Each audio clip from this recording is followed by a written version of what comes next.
Hello aspirants, welcome to SLV classes. कैसे हैं आप सभी? I just hope so everyone is fine. और आज का जो लेक्चर है that is a practice question session.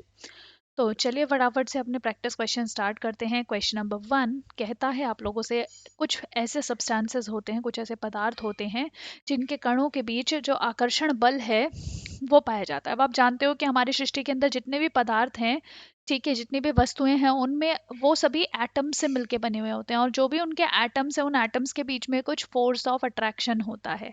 अब उनके बीच में कैसा फोर्स ऑफ अट्रैक्शन है उसके आधार पे आप वस्तुओं को सॉलिड, लिक्विड, गैसेस, ठीक है, और इसके अलावा प्लाज्मा, बोस आइंस्टीन कंडेंसेट, इस तरीके से 5 स्टेट्स ऑफ मैटर। ध्यान रखना, हमारे पास कितने पदार्थ की अवस्थाएं हैं? 5 अवस्थाएं हैं पदार्थ की, 5 स्टेट्स ऑफ मैटर। ठीक है। तो अब यहाँ पे आपसे प्रश्न पूछा जा रहा है कि ये जो फोर्स ऑफ अट्रैक्शन है उसके बेसिस पे अपने ये जो पदार्थ हैं इनको आप इंक्रीजिंग ऑर्डर में लगाइए, यानी कि सबसे पहले जिसका सबसे कम फोर्स ऑफ अट्रैक्शन है, फिर जिसका ज्यादा है, फिर सबसे ज्यादा है। अब आप यहाँ पे एक चीज देखिएगा, जो भी गैसेस होती है ना, अगर मैंने इस कंटेनर के अंदर गैसेस रखी तो ये जो गैसेस होंगे इनके मॉलिक्यूल्स के बीच में या इनके एटम्स के बीच में जो फोर्स ऑफ अट्रैक्शन होगा वो बहुत कम होगा। और बहुत कम फोर्स ऑफ अट्रैक्शन होने के कारण यहाँ पे क्या होगा कि भाई ये जो गैसेस के मॉलिक्यूल्स हैं दूर दूर होंगे, यानी कि इंटर पार्टिकल डिस्टेंस काफी ज्यादा होता है। तो अगर फोर्स ऑफ अट्रैक्शन ज्यादा होगा तो जो आपका इंटर पार्टिकल डिस्टेंस है वो कम हो जाता है, लेकिन अगर फोर्स ऑफ अट्रैक्शन कम है तो इंटर पार्टिकल डिस्टेंस ज्यादा हो जाएगा। है ना भाई? सिंपल सी चीज है। आप और आपके भाई हैं, ठीक, आप दोनों में बहुत ज्यादा प्यार है, तो आप लोग क्या कहोगे, क्या करोगे, बार बार हर त्योहार पे, हर फेस्टिवल पे मिलने की कोशिश करोगे। लेकिन अगर आप लोगों के बीच में खटास है तो आप लोग अवॉइड करने की कोशिश करोगे कि अरे छोड़ना, इस वाले फेस्टिवल पे नहीं जाएंगे। है ना? तो वैसा कुछ हो जाता है। हाँ, तो ये फोर्स ऑफ अट्रैक्शन को बता रहा है। अब यहाँ पे क्या है कि the ones which represent the correct arrangement, अब आपको यहाँ इंक्रीजिंग ऑर्डर पे बताना है। तो देखिएगा, एक चीज नोट कीजिएगा कि जो गैसेस होती हैं उनके अंदर लीस्ट फोर्स ऑफ अट्रैक्शन होता है। गैसेस से थोड़ा ज्यादा होता है लिक्विड में, और उससे थोड़ा ज्यादा होता है सॉलिड्स में। ठीक है। तो यहाँ पे देखिए, सॉल्ट सॉलिड है, जूस लिक्विड है, एयर आपका कैसा है, गैस है। तो ये तो डिक्रीजिंग ऑर्डर हो गया। ये क्या हो गया आपका? डिक्रीजिंग ऑर्डर हो जाता है। दूसरा देखिए, एयर, शुगर, ऑयल। अब यहाँ पे गैस है, फिर ये सॉल्ट हो, सॉलिड हो गया, और ये फिर लिक्विड हो गया, तो ये भी गड़बड़ है। वाटर, एयर, विंड, ठीक है, ये भी सही नहीं है। लिक्विड और उसके बाद गैसेस आ गई, फिर यहाँ पे गैस, लिक्विड, सॉलिड। तो यहाँ पे करेक्ट आंसर क्या हो जाता है? Option number 4 becomes the correct answer. ठीक है। तो जो करेक्ट फोर्स ऑफ अट्रैक्शन का ऑर्डर है, इंक्रीजिंग ऑर्डर, वो गैसेस, लिक्विड और सॉलिड्स हो जाता है। ठीक है। जिसमें oxygen is a gas, water is a liquid, sugar is a solid. ठीक है। तो यहाँ देखिए, सॉलिड्स में कितने नजदीक आपके पार्टिकल्स है, तो it has what kind of attraction? Strong force of attraction. यहाँ पे लिक्विड्स जो है इनके बीच में फोर्स ऑफ अट्रैक्शन कंपैरेटिवली कम है, और गैसेस के अंदर तो फोर्स ऑफ अट्रैक्शन बहुत ही कम हो जाता है। नेक्स्ट देखिए, क्वेश्चन नंबर 2 कहता है what causes blue baby syndrome. जो ब्लू बेबी सिंड्रोम है वो किसके कारण होता है? तो देखिए, यहाँ पे इस बच्चे की शक्ल अगर आप देखोगे तो ये थोड़ा आपको नीला प्रतीत होता है। ये किसकी वजह से होता है? अगर जो पानी है उसके अंदर नाइट्रेट्स की मात्रा अधिक हो जाती है तो वहां पे ब्लू बेबी सिंड्रोम हो जाता है। ब्लू बेबी सिंड्रोम को इन्फैंट मिथेमोग्लोबिनेमिया भी कहते हैं। ठीक है। यहाँ पे क्या होगा, बच्चे की स्किन कैसी हो जाती है? स्किन आपकी नीली पड़ जाती है। ठीक है। क्यों हो रही है? क्योंकि यहाँ पे जो नाइट्रेट्स हैं वो आपके बढ़ गए हैं, ठीक है, पानी के अंदर, जिसकी वजह से उसके डाइजेस्टिव सिस्टम के अंदर वो जो नाइट्रेट्स हैं वो नाइट्राइट्स में कन्वर्ट हो जाएंगे। और ये जो नाइट्राइट्स हैं वो हीमोग्लोबिन के साथ जुड़ के क्या बना देंगे? आपका मिथेनो,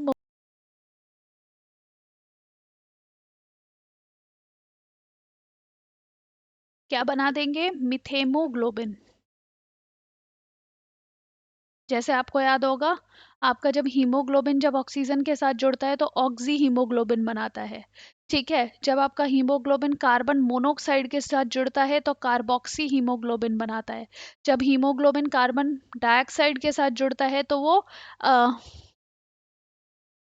कार्ब अमीनो हीमोग्लोबिन बनाता है। ठीक है। अब ऐसे ही यहाँ पे जब हीमोग्लोबिन आपके, देखो यहाँ पे ये चीज ध्यान रखना, NO3 negative, this is nitrite, sorry nitrate, ठीक है। और NO2 नेगेटिव क्या हो जाएगा, नाइट्राइट हो जाता है, दिस इज नाइट्राइट। तो नाइट्रेट और नाइट्राइट्स ध्यान रखिएगा, दोनों के अंदर जो वैलेंसी रहेगी वो -1 की रहती है। ओके, जिसकी वजह से अब यहाँ पे देखो, जब हीमोग्लोबिन बिजी हो गया नाइट्राइट के साथ, तो ऑब्वियस सी बात है वो ऑक्सीजन को लेके नहीं जाएगा। जब ऑक्सीजन को लेके नहीं जाएगा तो बच्चे के ब्लड के अंदर हीमोग्लोबिन की कमी हो जा वो सॉरी ऑक्सीजन की कमी हो जाती है, और इसी को हम मिथ हिमेनो सॉरी मिथेमोग्लोबिनेमिया कहते हैं। ठीक है।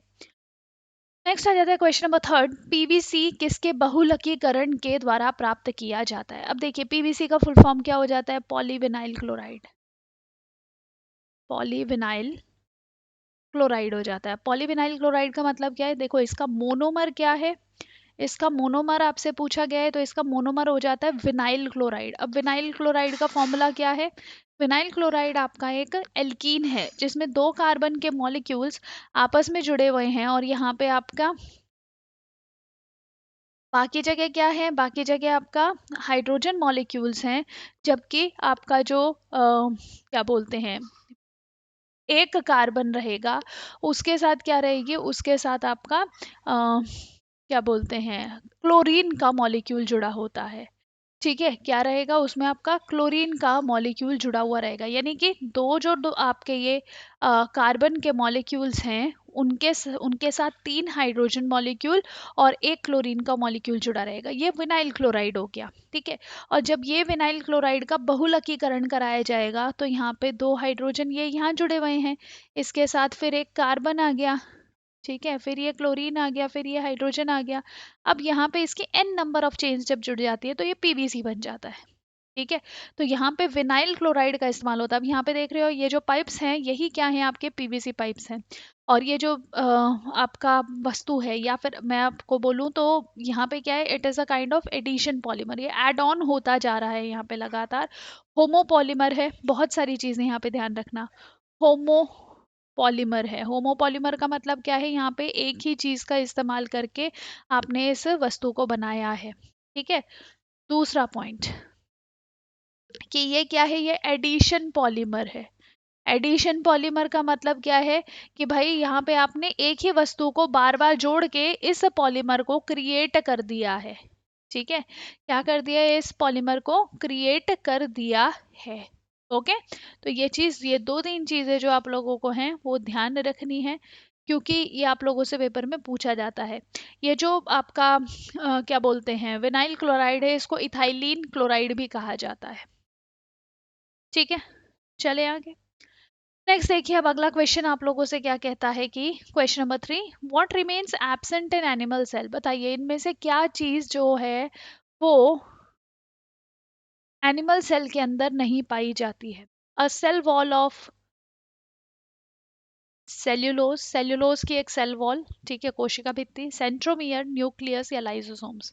ध्यान रखिएगा जो सेल्यूलोज की सेल वॉल है या फिर काइटिन की सेल वॉल है, देखो सेल्यूलोज की सेल वॉल प्लांट्स में मिलेगी, काइटिन सेल वॉल जो है वो आपको फंजाई के अंदर मिलेगी। पेप्टिडोग्लाइकन की सेल वॉल आप लोगों को बैक्टीरियाज में मिलेंगी। ठीक है, तो यहाँ पे क्या है, a cell wall of cellulose आपको एनिमल सेल्स के अंदर नहीं मिलती है, यानी कि एनिमल इकलौता ऐसा जीव है, ठीक है, इकलौते ऐसे आपके ऑर्गेनिजम्स हैं जिनके पास सेल वॉल नहीं पाई जाती है। ठीक है। फिर नेक्स्ट आ जाते हैं यहाँ पे सेंट्रोमियर। सेंट्रोमियर्स जो होंगे ये किसी भी एनिमल सेल के अंदर पाए जाएंगे जो सेल डिवीजन में हेल्प करते हैं या initiate cell division, cell division के लिए ये इंपॉर्टेंट होते हैं। केंद्रक हर एक तरीके के सेल में पाए जाते हैं जो ब्रेन ऑफ द सेल हो जाता है। और लाइसोसोम्स जो होते हैं ये क्या हैं, ये आपके वो पार्ट्स हैं किसी भी सेल के जो एनिमल सेल्स में मेजरली पाए जाते हैं, प्लांट सेल्स के अंदर ये नहीं मिलते हैं, और ये सुसाइड बैग्स कहे जाते हैं। ठीक है जी। तो यहाँ पे option number A becomes the correct answer. Question number 4 कहता है आप लोगों से, बैम्बू क्या है, जो बांस है वो क्या है? एक पेड़ है, एक झाड़ी है, घास है या जड़ी बूटी है? तो ध्यान दीजिएगा, जो बैम्बू है वो एक घास है। ठीक है, it is a kind of grass जो बहुत ही टॉल ग्रो करती है। ठीक है, बैम्बू जो होगा, ये ध्यान रखिएगा कि ये जो बैम्बूज होते हैं इनको हम टॉलेस्ट ग्रास के रूप में जानते हैं। ठीक, और इसके साथ साथ ये जो बैम्बूज होते हैं काफ़ी ज़्यादा फ्लेक्सिबल होते हैं, इलास्टिक होते हैं। ओके, और इसके साथ साथ क्या देखोगे आप लोग इसमें, इसके साथ साथ आप लोग क्या देखोगे कि बैम्बू का साइंटिफिक नेम बैम्बूसा वुल्गैरिस होता है।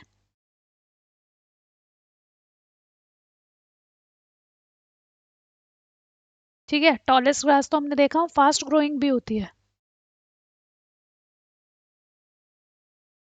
फास्ट ग्रोइंग गैस भी है ये। ठीक है, तो ये सब चीज़ें ध्यान रखिएगा, और इसका फ्लावरिंग सीजन जो होता है वो काफ़ी लंबा होता है। ओके, नेक्स्ट आ जाता है, फिफ्थ क्वेश्चन है, edible part in turmeric is. अब देखिए, हम जब भी अलग अलग चीज़ों को खाते हैं, जैसे कुछ चीज़ें हैं जो हम फ्रूट खा रहे हैं। ठीक है, जैसे अगर आप देखोगे तो एप्पल इज़ अ फ्रूट, है ना, बनाना जो है वो फ्रूट है। लेकिन गाजर जब आप खाते हो तो आप जड़ खा रहे होते हो। हम्म, तो अगर आपसे पूछा जाए व्हाट इज टर्मरिक, ठीक है, टर्मरिक जो है, अगर आप इसकी बात करते हो तो ये क्या होता है? देखिए, टर्मरिक जो है इसका साइंटिफिक नेम कर्क्यूमा लॉन्गा होता है। ओके, और ये क्या है, ये एक अंडरग्राउंड स्टेम होती है, मतलब राइजोम होती है। ठीक है, एक तो रहता है स्टेम, एक तो रहेगा रूट, और एक रहता है स्टेम। अब रूट और स्टेम में से बिना वर्ड अगर आ जाए अंडरग्राउंड स्टेम, तो अंडरग्राउंड स्टेम और स्टेम में से आप किसको प्रेफर करोगे? राइजोम या अंडरग्राउंड स्टेम को प्रेफर करते हो। ठीक, अदरक जो है वो भी आपका यही आपका पार्ट देखने को मिलेगी। ठीक है, इसके अंदर येलो कलर का पिगमेंट होता है। ठीक, जिसकी वजह से कर्क्यूमिन्स होते हैं, कर्क्यूमिन्स। ठीक, और ये क्या है, इसके अगर हम बात करते हैं तो ये जो कर्क्यूमिन्स हैं काफ़ी ज़्यादा आप लोगों के लिए एक तो येलो कलर देंगे, और इसके साथ साथ ये जो टर्मरिक होता है इसके अंदर आप लोगों को क्या मिलेगा, एक हीलिंग प्रॉपर्टी होती है इसके अंदर। ठीक है, ये आपके डिप्रेशन जैसी समस्या में, ठीक है, और आपके जो अलग अलग प्रकार के रोग होते हैं, ठीक, उनके अंदर बहुत ज़्यादा सहायक होती है। तो ये हर्ब है एक तरीके से। आप इंडियन किचन के अंदर वैसे भी देखते होगे कि भाई आप कौन से वाला प्लांट ले लीजिए, मतलब आप हल्दी वाला दूध ले लीजिए, आपको दर्द की समस्या कम होने लगेगी, है ना, ऐसे मल्टीपल थिंग्स आर देयर। तो एडिबल पार्ट जो होता है टर्मरिक में, दैट इज राइजोम। ओके, चलिए, नेक्स्ट आ जाता है अब अगला क्वेश्चन। क्वेश्चन नंबर 6 कहता है, which of the following disease is bacterial? बताइए, इनमें से कौन सा डिजीज बैक्टीरियल है? तो देखिए, बैक्टीरियल डिजीज इसमें से कौन सा हो सकता है? क्या जॉन्डिस है, पीलिया है, हेपेटाइटिस है, इसके अलावा आपका पोलियो है, या टाइफॉइड है? तो टाइफॉइड जो होता है वो सेल्मोनेला टाइफी के कारण होता है।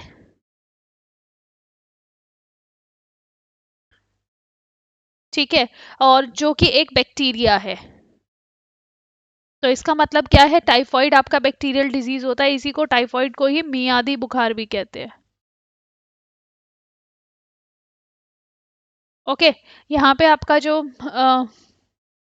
लीवर है वो आपका इससे काफ़ी हद तक प्रभावित होगा।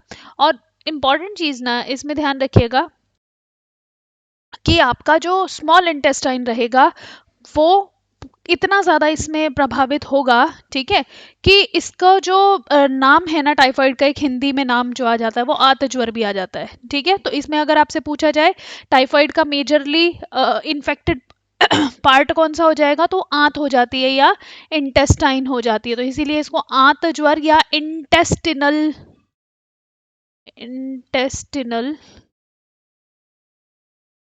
फीवर भी कहते हैं। तो यहाँ पे मेजरली अफेक्टेड एरिया कौन सा है? इंटेस्टाइन है। ठीक है, अच्छा अब देखो, ये तो इंटेस्टाइन तो टाइफाइड से रिलेटेड हो गया। ठीक, अब अगर आपसे पोलियो पूछा जाए तो पोलियो में कौन से भाग आपके प्रभावित होंगे? लिम्स प्रभावित होते हैं, हाथ पांव प्रभावित होंगे। ओके, और ये किसके कारण हो रहा है? पोलियो मलाइटस वायरस के कारण। तो मतलब ये वायरस जनित रोग हो जाता है कंटामिनेटेड वाटर के माध्यम से। पोलियो नाम का जो वायरस है, पोलियोमाइलाइटिस वायरस है, ह्यूमन बॉडी के अंदर एंटर करता है और हाथ पैरों को प्रभावित करता है। टाइफाइड से रिलेट हो गया हमारा इंटेस्टाइन। हेपेटाइटिस, हेपेटाइटिस हेपैट को रिप्रेजेंट करता है। तो हिपैट मतलब आपका लीवर इससे प्रभावित होगा। ठीक है, लीवर मेजरली किसके द्वारा इफेक्ट होता है? अच्छा देखो, अगर जैसे हम बैक्टीरियल डिजीज में देखते हैं ना, टाइफाइड आपका इंटेस्टाइन को प्रभावित करता है, ऐसे ही स्प्लीन और लीवर को प्रभावित करता है आपका। और कौन सा रोग हो सकता है? ठीक है, आपका होता है मलेरिया। मलेरिया के अंदर भी सेम काम होता है, स्प्लीन और लीवर प्रभावित होते हैं।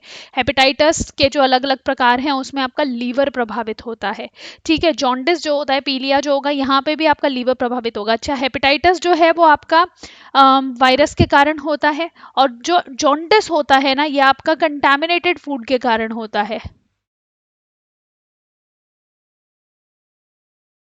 ठीक है, आपके खाने की वजह से होता है, आपके पेट की बीमारी है ये। ठीक है, तो जॉन्डिस जो है वहां पे आप ध्यान दीजिएगा कि ये स्टमक से रिलेटेड आपकी डाइजेस्टिव डिसऑर्डर है। अगर आपका डाइजेस्टिव सिस्टम ठीक नहीं होगा तो आपको जॉन्डिस की समस्या उत्पन्न होगी। और अल्टीमेटली वहां पे क्या होगा, आपका लीवर प्रभावित होगा, जहाँ पे लीवर जो होगा वो आपके येलो वाले जो पिगमेंट्स हैं उनको ज्यादा बनाएगा। ठीक है, जो कि आपकी बॉडी के अंदर जॉन्डिस को उत्पन्न करेंगे। तो ये डाइजेस्टिव डिसऑर्डर होता है, बेसिकली कंटामिनेटेड फूड के कारण होगा, डाइजेस्टिव डिसऑर्डर है। शुरुआत में पेट आपका प्रभावित होगा और बाद में आपका जो लीवर है, और फिर फाइनली आपका पूरा बॉडी इससे प्रभावित होती है, येलोइश स्किन दिखने लगती है। ओके, तो इस क्वेश्चन का आंसर हो जाता है ऑप्शन नंबर डी। ठीक है, तो बैक्टीरियल डिजीज कौन कौन सा हो जाता है आपको यहाँ से पता लग जाएगा। क्वेश्चन नंबर 7 कहता है the human I can focus objects at different distances bye adjusting the focal length of the eye lens. ठीक है, तो आप ये बताइए कि ये जो इस तरीके का जो प्रक्रिया है जिसमें हमारी जो आंख है वो दूर की वस्तुएं या नजदीक की वस्तुएं अकॉर्डिंगली देखने के लिए फोकस करती है, एडजस्ट करती है, उसको हम क्या कहते हैं? तो उसको हम कहते हैं अकम्मोडेशन की प्रक्रिया कहते हैं, उसको हम क्या कहते हैं? समायोजन कहते हैं, कि नेत्र समंजन क्षमता, समायोजन नहीं, समंजन क्षमता। ठीक है, ये क्या है? पावर ऑफ अकोमोडेशन हो जाता है, समंजन क्षमता हो जाती है। नेक्स्ट आ जाता है क्वेश्चन नंबर 8, ड्यूरिंग इनडाइजेशन, जब आपको अपच हो जाता है तो milk of magnesia is taken to get rid of upset stomach. भैया, जो मिल्क ऑफ मैग्नीशिया होता है that is nothing else but magnesium hydroxide. ठीक है, ये आपका जो आपको अपच हो जाती है तो आप इनो वगैरह लेते हो, तो इनो का ही एक सब्स्टिट्यूट है। जो ओरिजिनल फॉर्म रहता था वो आपका मिल्क ऑफ मैग्नीशिया रहता था, जिसको लिया जाता था, जो कि एक आपका एंटासिड है। ठीक है, तो ये बात सही है। नेक्स्ट है, तो ये बात सही है, अपच के दौरान इसको लिया जाता है। मिल्क ऑफ मैग्नीशिया एक बेस होता है, एक क्षारक है, और ये न्यूट्रलाइज कर देता है एक्सेस एसिड को स्टमक में। बिल्कुल सही बात है, तो यहाँ पे जो एजर्शन है उसी का बिल्कुल सही रीजन आपको दे रखा है। ओके, तो यहाँ पे क्या है, ए और आर दोनों सत्य है, और आर ए की सही व्याख्या है। ऑप्शन नंबर ए बिल्कुल करेक्ट आंसर हो जाता है। इस तरीके के क्वेश्चंस आप आजकल आप लोगों के पेपर में आने लग रहे हैं। ओके, क्वेश्चन नंबर 9 देखिए, कहता है the plastids in which material such as starch, oil, protein granules are stored, कौन से होते हैं? तो अगर आप प्लास्टिड्स की बात करते हो तो हमारे पास तीन तरीके के मेजर प्लास्टिड्स हैं। एक है क्लोरोप्लास्ट, जो ग्रीन कलर के होते हैं और इनमें क्लोरोफिल पाया जाता है। जो majorly kitchen of the cell है, यहीं पे खाना आपका पकता है, उसमें क्या बोलते हैं आपके प्लांट्स के अंदर। दूसरा है आपका क्रोमोप्लास्ट। क्रोमो जो शब्द है वो कलर्स को रिप्रेजेंट करता है, तो यहाँ पे जो आपके प्लांट के अंदर पाए जाने वाले अलग अलग कलर्स हैं, उनकी लीव्स में देख लीजिए, उनके फ्रूट्स में देख लीजिए, वो सब क्रोमोप्लास्ट हैं बेसिकली। ओके, नेक्स्ट आ जाता है ल्यूकोप्लास्ट। तो ये जो आपके ल्यूकोप्लास्ट होते हैं, ये अगेन आपके ये क्या है, ये स्टोरेज प्लास्टिड्स है, स्टोरेज करते हैं। ल्यूकोप्लास्ट आपको तीन तरीके के मिलेंगे। कौन कौन से प्रकार के ल्यूकोप्लास्ट है? अमाइलोप्लास्ट, इलायोप्लास्ट और अमाइलोप्लास्ट जो होगा ये आपका स्टार्च को स्टोर करता है। ठीक है, इलायोप्लास्ट जो होगा ये आपका प्रोटीन को स्टोर करेगा।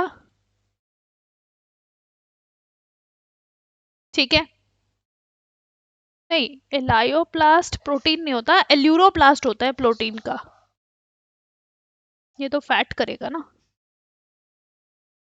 फैट्स को स्टोर करेगा। और लास्ट होता है एल्यूरोप्लास्ट। एल्यूरोप्लास्ट जो होंगे ये आपके प्रोटीन को स्टोर करते हैं।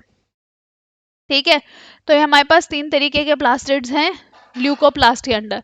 अब यहाँ पे पूछा गया प्लास्टिड्स जो हैं वो प्लांट सेल के अंदर पाए जाते हैं, उसमें से कौन सा प्लास्टिड है जो यहाँ पे इन चीजों का स्टोरेज करता है, तो option number 2 becomes the correct answer.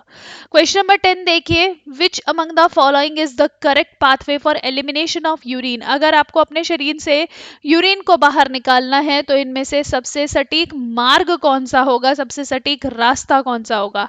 Kidneys है, फिर यूरेटर्स है, फिर ब्लैडर है, फिर यूरेथ्रा है। अब देखो यहाँ पे जो पूरा का पूरा चार्ट बना हुआ है उसको आप सबसे पहले समझने के लिए यहाँ पे अपना डायग्राम बना लीजिए। देखिए आपकी किडनीज हैं, किडनीज से आपके दो यूरेटर्स निकलते हैं जो सीधा ब्लैडर में जाते हैं और ब्लैडर में जाने के बाद यहाँ पे आपका यूरेथ्रा में जुड़ जाते हैं। तो दिस इज किडनी, ये आपके यूरेटर हो गए, ये आपका ब्लैडर हो गया और लास्ट आ जाता है यूरेथ्रा।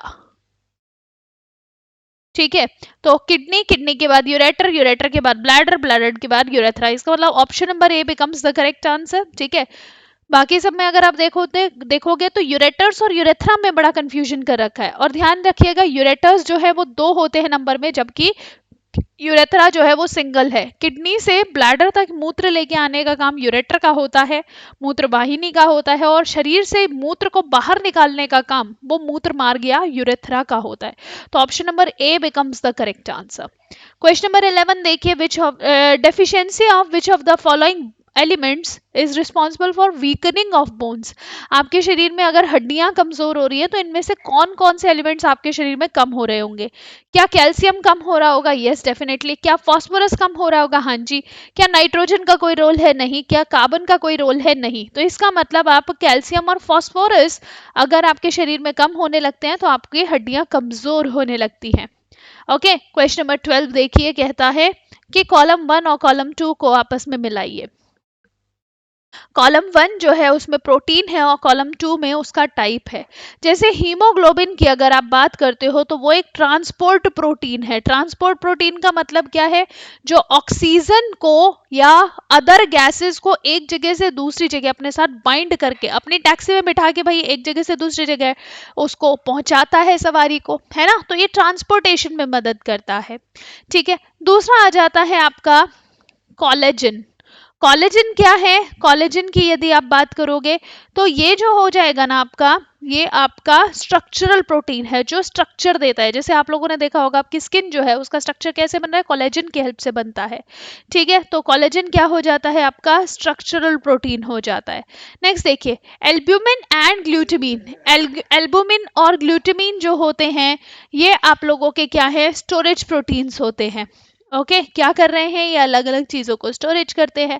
और लास्ट आ जाता है एक्टिन और मायोसिन, ये आपके मसल्स में पाए जाते हैं और ये कॉन्ट्रेक्टाइल प्रोटीन्स है। तो अब देखिए, ए का 3, बी का 1, सी का 4 और डी का 2, हाँ है कोई, yes, option number C becomes the correct answer.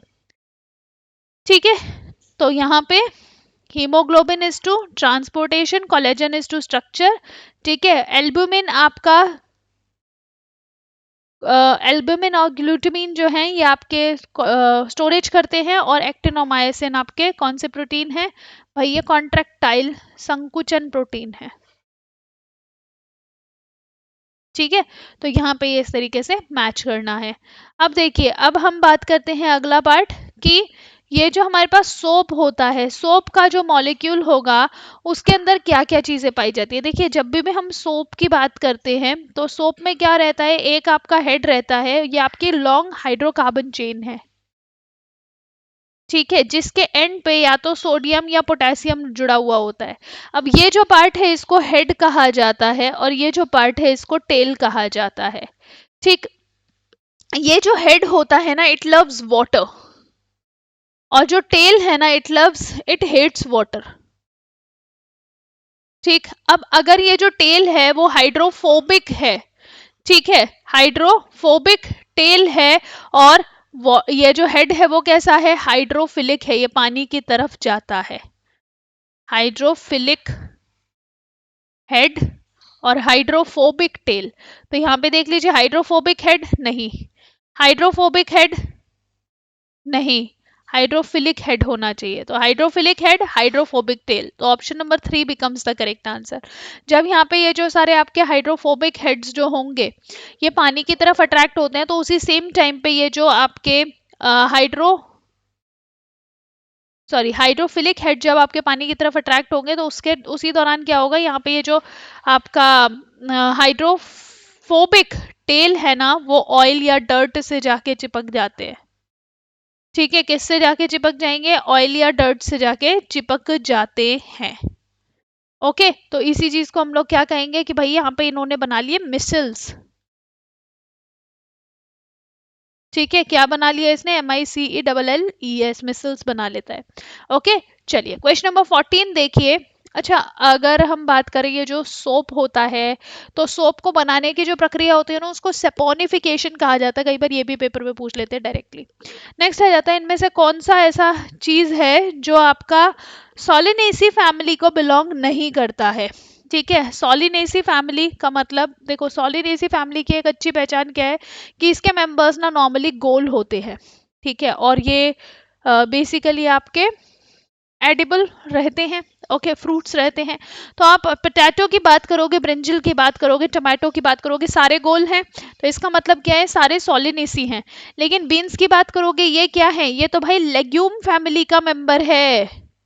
ठीक है, क्या है ये, लेग्यूम फैमिली का मेंबर है, मतलब दाल वाली फैमिली का मेंबर है। तो इसलिए option number 3 becomes the correct answer. Okay, जो पोटैटो होता है ये अंडरग्राउंड क्या है, अंडरग्राउंड स्टेम रहती है। ठीक है, आलू क्या रहेगा, अंडरग्राउंड स्टेम रहता है। ओके, नेक्स्ट अगर आप बात करोगे अगले क्वेश्चन की, तो अगला क्वेश्चन आप लोगों से कहता है क्वेश्चन नंबर 15 की करेक्ट सीक्वेंस क्या होगा एनिमल ग्रुप्स की जब वो हमारी पृथ्वी पर आए थे। Porifera, Annelida, Coelenterata, protozoa. तो देखिए यहाँ पे ना आप अपने इनवर्टि मतलब जब भी हम एनिमल क्लासिफिकेशन करते हैं, तो एनिमल क्लासिफिकेशन के अंदर हम लोग सबसे पहले पॉरीफेरास को देखते हैं। पॉरीफेरा के बाद आ जाता है आपका सिलेंट्रेटा, जिसको आप निडारिया भी कहते हो। ठीक है, फिर इसके बाद आ जाता है आपका टिनोफ्लोरा।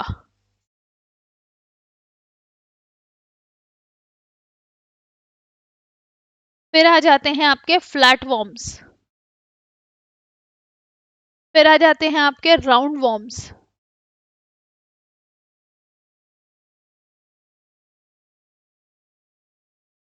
फिर है आपके एनालिड्स, मोलस्क,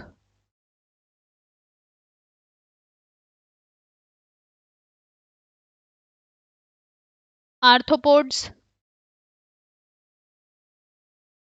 इकाइनोडर्मैट्स, और 10वां हो जाएगा आपका हेमिकॉर्डेट। और फिर आते हैं आपके कॉर्डेट्स। कॉर्डेट्स के अंदर हम मैमल्स, एनिमल्स जितने भी होंगे ना, जो आपको ये फिशेस वगैरह दिख रही है, सब आ जाएंगे कॉर्डेट्स। कॉर्डेट्स में आपको 5 क्लासिफिकेशन देखने को मिलता है। फिश, एम्फीबियन मतलब उभयचर, एम्फीबियन, एम्फीबियन के बाद फिश हो गया, एम्फीबियन हो गया, एम्फीबियन के बाद आ जाते हैं आपके रेप्टाइल्स, रेप्टाइल्स के बाद बर्ड्स, जिसको आप एव्स या पक्षी कहते हो। ठीक है, रेप्टाइल्स होते हैं सरीसृप, एम्फीबियन होते हैं उभयचर। ठीक है, और फिर हो जाते हैं ये मैमल्स। मैमल्स मतलब स्तनधारी जीव हो जाते हैं। ओके, नेक्स्ट यहाँ पे ये तो सारा हो गया एनिमल क्लासिफिकेशन। ठीक है, लेकिन आपको पता है 5 किंगडम क्लासिफिकेशन जो RH विट्टाकर ने दी थी, उन्होंने बताया था 1969 के अंदर कि सबसे पहले आपका मोनेरा किंगडम आएगा, जिसमें सभी बैक्टीरिया आते हैं। फिर आता है फिर आता है आपका प्रोटिस्टा फैमिली, प्रोटिस्टा किंगडम, जिसके अंदर आपको प्रोटोजोआ मिलेगा।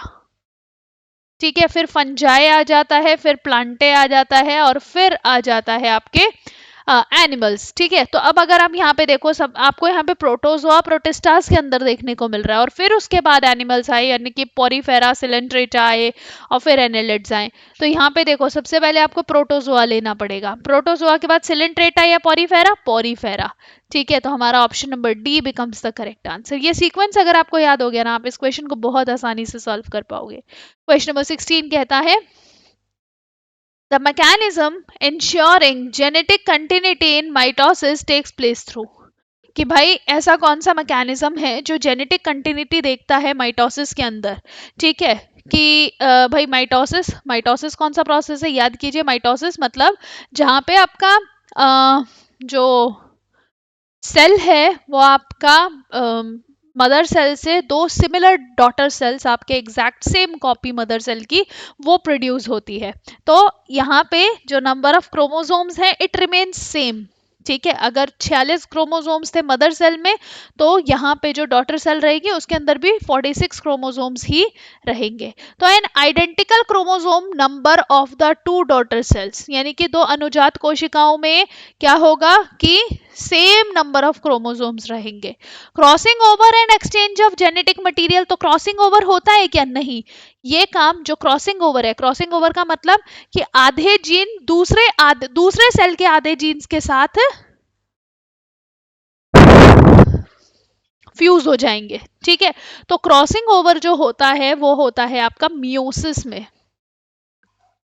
अर्धसूत्री विभाजन में। माइटोसिस आपका समसूत्री विभाजन होता है, समसूत्री विभाजन रहता है।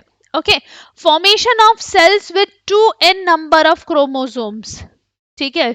जो आपके 2n नंबर ऑफ क्रोमोसोम्स, मतलब जैसे शुरुआत में आपका जो मदर सेल था उसमें n नंबर ऑफ क्रोमोसोम्स थे, और जो यहाँ पे डॉटर सेल बनेगी उसमें 2n नंबर ऑफ क्रोमोसोम्स रहेंगे। तो क्या यहाँ पे ये चीज पॉसिबल है कि यहाँ पे twice the number of chromosomes बन पाए, कहोगे नहीं मैम ये भी पॉसिबल नहीं है। Formation of two daughter cells with identical kind of DNA, मतलब यहाँ पे दो डॉटर सेल्स बन रही हैं जिनके अंदर क्या है, जिनके अंदर आपका आइडेंटिकल डीएनए है, ठीक है, एक जैसा ही डीएनए है।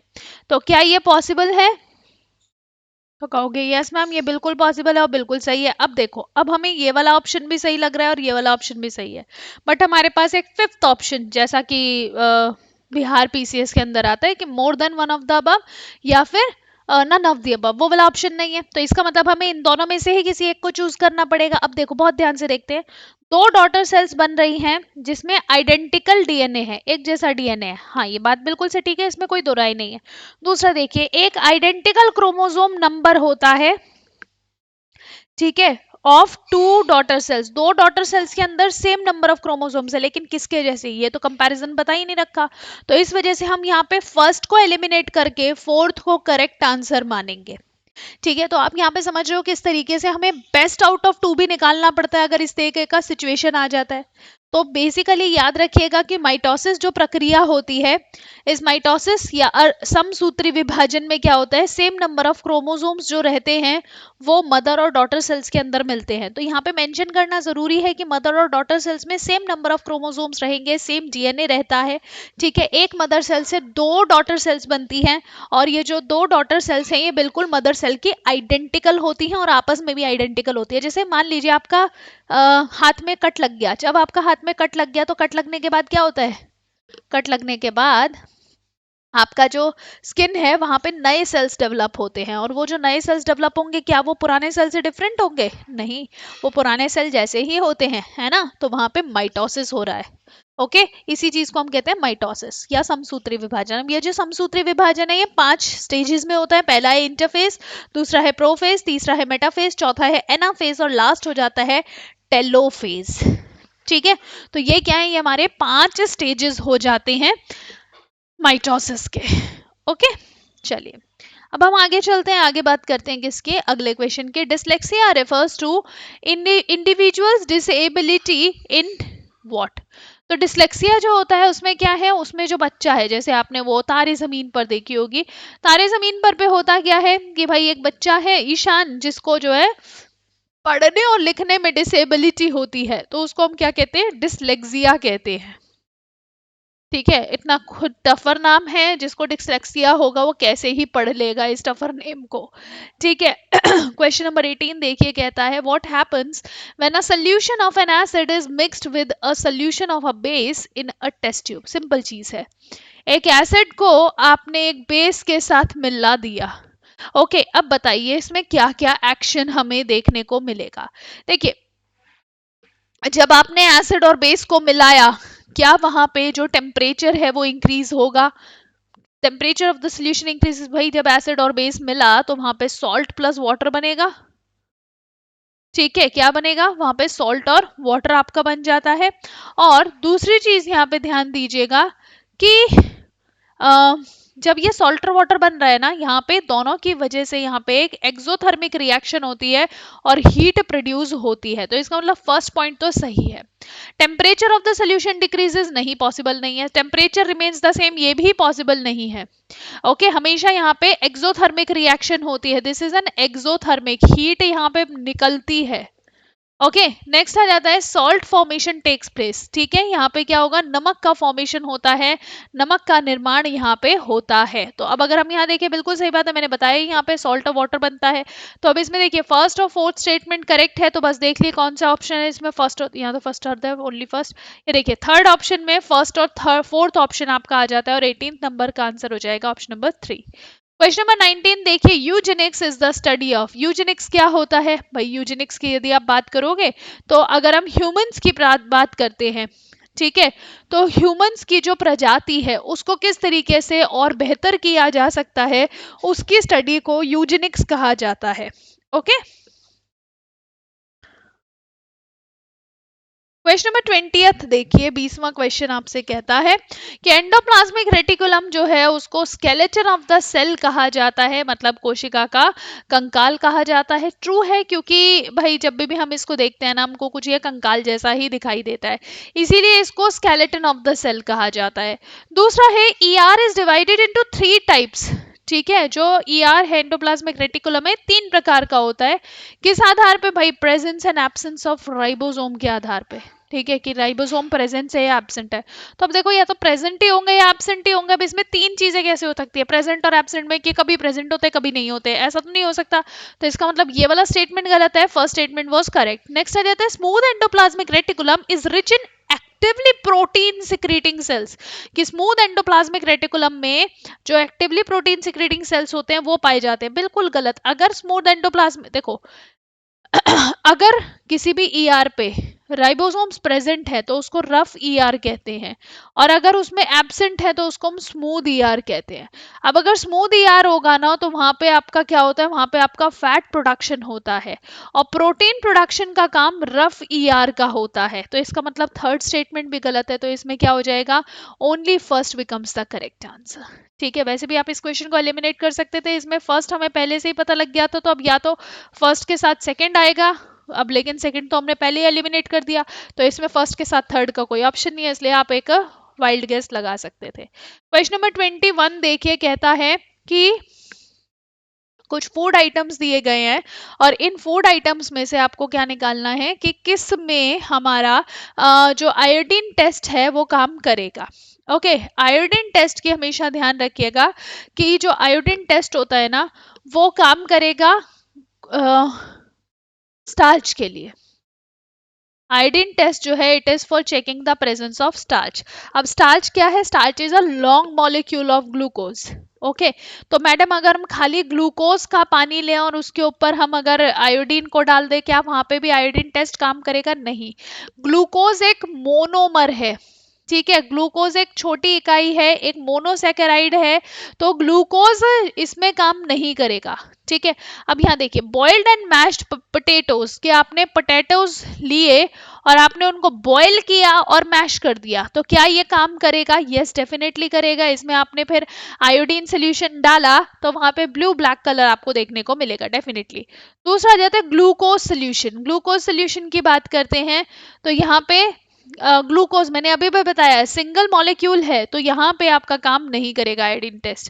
थर्ड आ जाता है अ स्लाइस ऑफ ब्रेड। भाई ब्रेड में तो डेफिनेटली कार्बोहाइड्रेट मिलेगा, तो इसका मतलब ये भी काम हो जाएगा। मस्टर्ड ऑयल, मस्टर्ड ऑयल में बिल्कुल भी क्या नहीं पाया जाता? बिल्कुल भी स्टार्च नहीं पाया जाएगा, और इसी वजह से यहाँ पे इस पे भी ये काम नहीं करेगा। तो ऑप्शन क्या हो जाएगा, first and third becomes the correct answer, option number 1 becomes the correct answer. ठीक है। क्वेश्चन नंबर 22 कहता है special types of roots found in cycas that fix nitrogen is called. भाई बताइए कि साइकस नाम का जो पेड़ है, जिसका चित्र आपको इस साइड में दिख रहा है, तो इसके अंदर क्या है, इसके अंदर कुछ स्पेशल प्रकार के रूट्स पाए जाते हैं। अब ये जो स्पेशल प्रकार के रूट्स होते हैं, इनको क्या कहा जाता है, स्टिल्ट जड़े कहा जाता है। ठीक है। दूसरा है आपका कॉलरॉइड रूट्स कहा जाता है। तीसरा है आपका एडवेंटिशियस रूट्स कहा जाता है, या चौथा आ जाता है आपका न्यूमैटोफोर्स। तो देखिए, ये जो आपके स्टिल्ट रूट्स होते हैं, ये सपोर्ट प्रदान करने का काम करते हैं। कॉलरॉइड रूट्स जो होते हैं, ये नाइट्रोजन फिक्सेशन करते हैं। ठीक है। एडवेंटिशियस रूट्स जो होते हैं, ये मॉडिफाइड टाइप्स ऑफ रूट्स होते हैं। और न्यूमैटोफोर्स जो होते हैं, जो एडवेंटिशियस रूट्स है ना, स्टिल्ट रूट्स वगैरह एडवेंटिशियस ही होते हैं। न्यूमैटोफोर्स जो होते हैं, रेस्पिरेटरी रूट्स होते हैं, श्वसन के लिए रिस्पॉन्सिबल होते हैं। तो यहाँ पे आंसर क्या हो जाएगा, ऑप्शन नंबर 2। कोलोरॉइड रूट्स जो होते हैं ना, वो यहाँ पे स्पेशल टाइप्स ऑफ रूट्स हैं साइकस के अंदर, जो नाइट्रोजन फिक्सेशन करते हैं। नेक्स्ट आ जाता है who discovered X rays. X rays की खोज किसने करी, Marie Curie, Pierre Curie, James Chadwick, या डब्ल्यू.सी. रॉयंटजन। तो आप जानते ही हैं कि विलियम रॉयंटजन ने जो है एक्स रेज की खोज करी थी। X rays are a part of electromagnetic radiation. ठीक है। और ये जो आपकी एक्स रेज है, इनकी हाई फ्रीक्वेंसी होती है, हाई एनर्जी होती है, लेकिन वेवलेंथ बहुत कम होती है। ओके। मेडिकल टर्म्स में हम एक्सरेज का काफी ज्यादा इस्तेमाल करते हैं। क्वेश्चन नंबर 24 कहता है इनमें से कौन सा करेक्ट इलेक्ट्रॉनिक कॉन्फ़िगरेशन हो जाएगा क्लोरीन का। देखो, अपना जब पीसीएस का पेपर आता है ना, तो उसके अंदर इजी और मॉडरेट दोनों तरीके के क्वेश्चंस आते हैं। Very tough questions are found very rare. ठीक है। तो यहाँ पे ध्यान रखिएगा, आपको हर तरीके के क्वेश्चन सॉल्व करने आने चाहिए। अब आ जाता है क्लोरीन का इलेक्ट्रॉनिक कॉन्फ़िगरेशन। क्लोरीन का एटॉमिक नंबर है 17। तो यहाँ पे हो जाएगा 287 इसका इलेक्ट्रॉनिक कन्फिग्रेशन हो जाता है, जहाँ के शेल में 2 इलेक्ट्रॉन्स, एल शेल में 8 इलेक्ट्रॉन्स, और एल शेल में आपके 7 इलेक्ट्रॉन्स हो जाते हैं। ओके। तो 287 becomes the correct answer, option number B is the correct answer. चलिए, नेक्स्ट आ जाता है, लास्ट क्वेश्चन रहेगा आज के सेशन का, that would be pollution leads to environmental change. Pollution जो होता है, इसकी वजह से जो हमारा एनवायरमेंट है, वहां पे वो आता है, क्या बोलते हैं, बदलाव आता है। ओके, बिल्कुल सही बात है ना। दूसरा है pollution leads to social change. अब पोल्यूशन की वजह से सोसाइटी में चेंज आता है। भाई वैसे तो हमने ऐसा कुछ हम देखे तो बात बिल्कुल सही है कि इससे सोसाइटी में भी चेंज आता है। जैसे कहोगे मैम कैसे आ रहा है सोसाइटी में चेंज, तो अभी देखिए, जब अभी दिल्ली के अंदर इतना पोल्यूशन हो गया, तो बच्चों के लिए क्या कर दिया, स्कूल्स जो है बंद कर दिए गए, और जो यहाँ पे बच्चे, उनके लिए ऑनलाइन क्लासेस स्टार्ट कर दी। क्यों? क्योंकि pollution levels are very high, है ना। तो यहाँ सोसाइटी में चेंज आया कि नहीं आया। अब लोग अपने बच्चों को बाहर खेलने नहीं भेज रहे। क्यों? क्योंकि पोल्यूशन बहुत ज्यादा। अपने घर में एयर प्यूरिफायर लगा दिए हैं, बाहर पेड़ लगाने का मतलब है नहीं, है ना। तो बस वही चीज हो जाएगी कि यहाँ पे सोशल चेंजेस आ रहे हैं, बच्चे आइसोलेट होने लगेंगे। ओके। और इसी वजह से यहाँ पे क्या होगा, सोशल चेंज है। तो यहाँ पे देखिए, स्टेटमेंट 1 ट्रू, 1 2 ट्रू, लेकिन सेकंड फॉल्स है, गलत। फर्स्ट ट्रू है, सेकंड फॉल्स है, गलत। बोथ ट्रू, बिल्कुल सही बात है। Option number 3 becomes the correct answer. ये आपका होमवर्क क्वेश्चन है, आंसर कीजिएगा नीचे कमेंट सेक्शन में। आज के सेशन को हम लोग यहीं विराम देते हैं, कल के सेशन को यहीं इसी क्वेश्चन से स्टार्ट करेंगे। मिलते हैं नेक्स्ट सेशन में। So take care and thank you for joining SLV classes.